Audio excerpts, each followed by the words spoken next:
Okay, good afternoon guys. It's the second video of the day. I thought long and hard on what topic I could cover today to help you guys, and I think I've found the answer. And the answer is chroma key. The reason why I'm introducing this right now is because over the past 2 days, Mr. Zabirul posed some interesting questions to me with regards to his chroma key production, what was wrong with it, and I helped him out with that.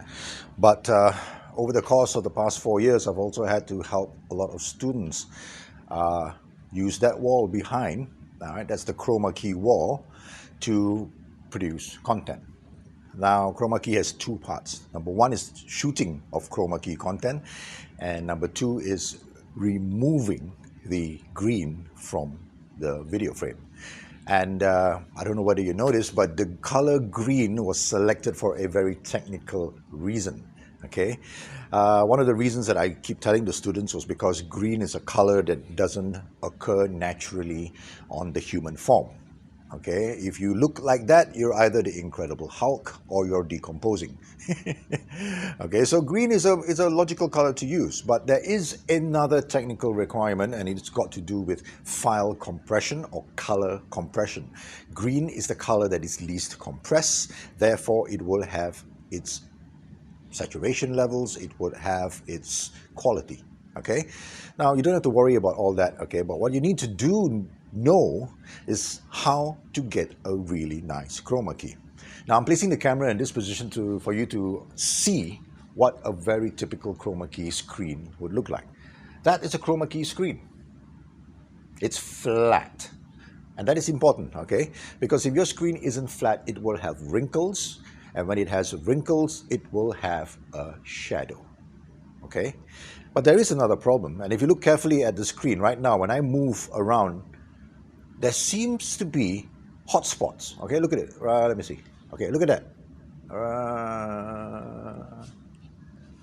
Okay. Right, that is what we want. That is the exposure that we want. We don't want to see bright hot spots on the screen. Okay, so the first rule of thumb of chroma key shooting is light the screen, the back screen, the chroma key, flat. And to do that well, we normally use flat lighting on top. Can you see the ceiling, those lights up there? Yeah, those are fluorescent, compact fluorescent lights, all right? It used to be fluorescent bulbs, but we didn't like the sound. Fluorescent bulbs produce a humming, okay? So we replaced those bulbs with LED bulbs. You can buy T5, they're called T5 LED tubes, okay? I think they're $18 a tube. And if you replace the fixture, by the way, you need to do some wiring. Don't just buy LED and stick it in there, it'll blow, okay? You need to do some electrical wiring. If you're not comfortable doing the electrical wiring, go to the electrician shop, any electrician shop, tell them I want a housing for a LED T5 bulb, and they will literally make one of those for you, okay? Now, fluorescent bulbs are long. They're not round like this, they are long. And because they are long, they don't cast clear shadows. If you don't believe me, go to your house, turn on the fluorescent lights, put your hand up like this, and observe the shadow on the floor. Chances are you won't see a very clean outline, okay? But if you have a bulb, all right, an E27 bulb fixture, turn it on, raise your hand, and you will see a very clear outline on the floor, okay? So fluorescent bulbs are great. Their length means that they create fairly soft lighting and you don't have shadows, which is a problem for chroma key, all right? Now to give you a demonstration, I'm going to pick up my monopod and I'm going to walk around with it so you can get an idea of what is happening. All right, so the chroma key wall is flat. And because it's lit evenly, okay, even if I stand at this distance here right now, you will see that the light does not cast shadows on the wall. If I stand close enough, like this, still no shadows. And the answer is simple. The light is up there. If the light is up there, the shadows are down there. In other words, the shadows are off the screen. All right? See? Now you can see shadows. I'm so close to the wall that you can actually, I'm on the wall, and you now have shadows like that. That's a boo-boo. That makes your chroma key experience problematic. It makes it hard to remove the green because now you've got 3 shades of green. That's extra work. Here is the solution. Watch this. Ta-da! Just step away from the wall. Okay? Once you do that, and if the light is high up, the shadows fall to the ground of the frame of the chroma key screen. Okay? Now, my camera is a phone camera, and it's set to auto exposure. So as I move around, the green starts changing color as well. Boo-boo! Your software will not be able to pull the green effectively. In fact, I'm going to demonstrate that in a while. Okay? Now, all right, background's gone. We are now standing. I haven't decided where we are standing, but I'm putting somewhere. But I'm going to move. I am going to move. The camera's going to get confused. The exposure is going to be problematic. And you can see that the chroma key plugin is having a problem. Okay, so second rule, first rule, light this flat. Put the lights, use fluorescent lighting if you can. If you cannot find fluorescent lighting, you can take any light source that you have and shoot it into the ceiling. All right, now this only works if your ceiling is white. If your ceiling is purple, you shine the light up, you're going to get purple light. Don't do that. All right, if your ceiling is white, take whatever lamps that you have. You could use the E27 holders that I was telling you above. You could use a table lamp, okay? Shine the light into the ceiling. The light will bounce back, hit this wall, and it'll be flat and nice, which is what is happening right now, okay? All right, I'm going to stand still. I'm going to let the exposure stabilize. I'm not going to move very much. And I'm going to continue this presentation like this. See, even right now, the camera is going crazy. I don't know what to do. I don't know what to do. I could change the camera around and use the other side. Right now I'm using the selfie camera. All right, selfie camera is automatic. If I turn it around and use the other camera, I can change my settings to professional mode, and then I can lock my exposure, I can lock my shutter speed, I can lock my ISO. Okay, so I leave it up to you to choose what camera you want. Handphone cameras are more than adequate. You just need to know how to set it up. Okay, all right, so let's recap. Point number 1, flat lighting, nice flat green. Point number 2, do not stand close to the screen, stand further away so that the shadows don't hit the screen. But more importantly, if you stand close to the screen, when you stand close to the screen, the light hitting the green is now going to bounce back and hit my body. Okay, if you're using a high definition camera right now and you're looking at this video, you will see something called fringing. The outer part of my body, even my hands over here, would have a little bit of fall off. The green color is bouncing and hitting me. And when you do chroma key and when you do a pull, the filter will also remove the outer edge of my outline. You don't want that. So here's the general rule. Chroma keys here, I stand about 10 feet away. 10 feet is about a safe distance. The green won't hit me, and I can come and do point number 3. I'm now going to move, and we're going to do point number 3. All right. So here's point number 3. I'm now more than 10 feet away.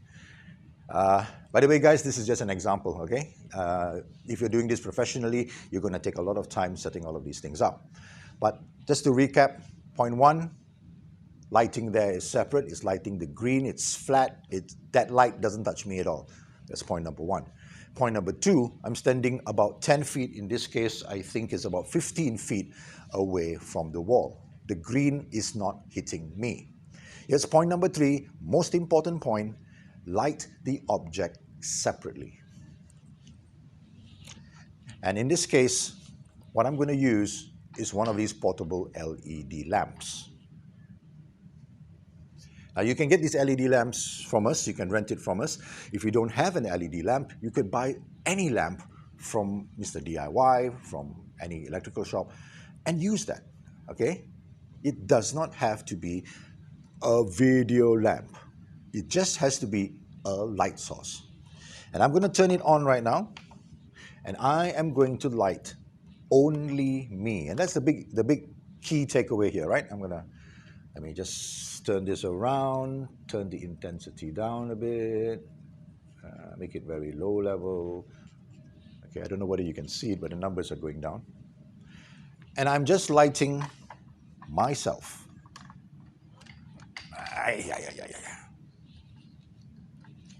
Okay, put the light there. And boom. Can you see the separation? Look at my edge. Look at the edge of my body. In fact, I'm going to try pulling a key now. There you go. Clean, clear, defined. Ignore those curtains and the table content here. All right? Just look at the green area behind. Now it is a gaping hole with something in the background. Okay? What makes this key very easy to pull? This light. This light is lighting me separately.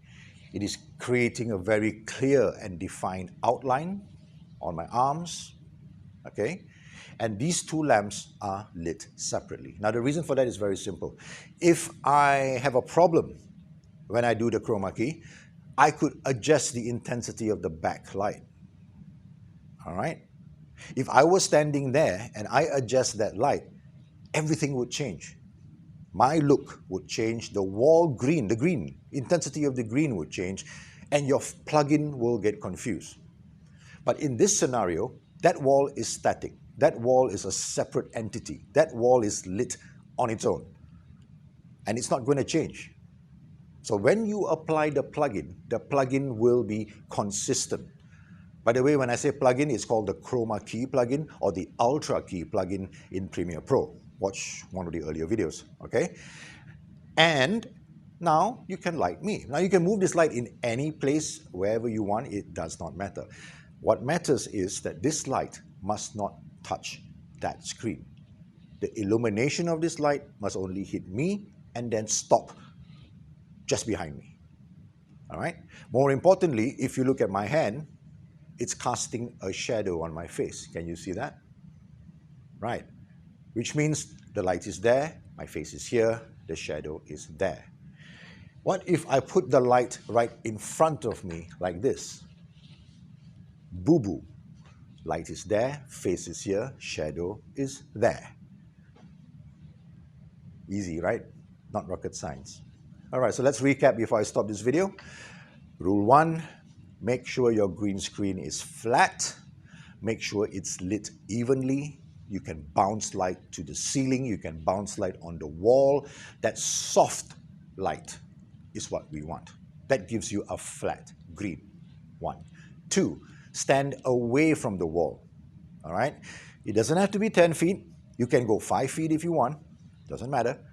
What matters is that you need to be aware of that fringing, that fall off. You don't want to be so close that the green bounces off the wall, hits your body, and you have a green halo around you. That's no good, okay?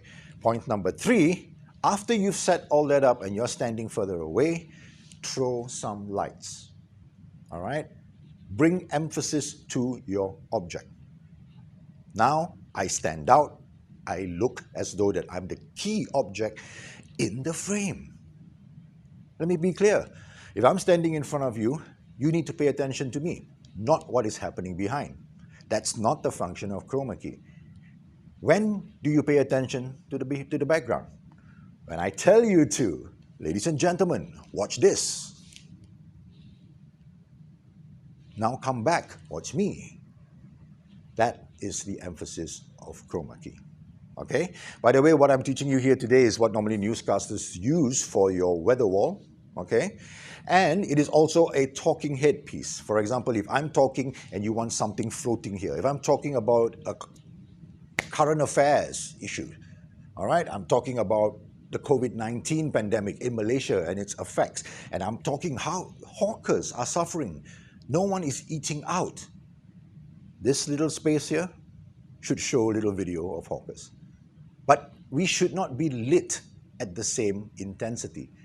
If that is brighter than me, your eye will get confused. You would not know where to look. So that one should be a little bit dimmer. Okay? Now let me ask you a question. What if I want you, the audience, to focus on that 100%? Can I do this? Can I walk away? Absolutely. But my question is this, as an editor, why do I walk away? Why don't I just take that video and put it on top? So you see, ladies and gentlemen, video editing isn't straightforward. All right. In fact, anything in media regarding media production, editing, and software, there are no one-click solutions. Okay? I've been looking my whole life for one-click solutions. None. All right? You will need to click a lot. You will need to apply yourself very well. And that's what professionalism is all about. Okay? All right. So, 3 very key points give you the best chroma key. And before I end, I'm going to show you the cheapest way that you can get a chroma key screen for yourself. We are now going to change angle. I'm going to turn off the light. Okay, let's go.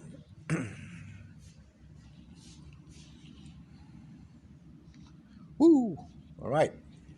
By the way, I'm using a Yunteng monopod with a camera clamp. And it's holding my camera right there at eye level. It's got a nice monopod there. I can move around. I'm using the Boya lapel mic, which allows me to stand this far and conduct my presentation. All right, so the next thing I want to show you is how to get a chroma key screen for yourself. Unfortunately, you're going to need to buy some stuff. So let me show you. This, ladies and gentlemen, is a light stand. This is a light stand. You can buy one for $25, okay, from China, not an issue. And this horizontal bar over here is a reflector holder. It has clips. It can extend, retract, and extend. All right, but more importantly, it can literally be clamped to the light stand, and you could hold it up or down like this. This horizontal arm is 60 ringgit. All right? Now, if you don't want to spend that 60 ringgit, not a problem. You can buy 2 light stands, 25 each, put them like this. You could substitute this for a PVC pipe. You know, you go to a hardware store, you can buy a piece of PVC pipe that is about 6 feet long, and you could tie it with string or masking tape to these 2 light stands. All right? 25, $2. Done. You have a backdrop stand. Okay? You don't need to buy all that funky backdrop things that are the shop is selling you. Okay?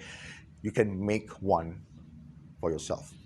Now, since I have this over here, I'm going to literally just put this in the background, like that.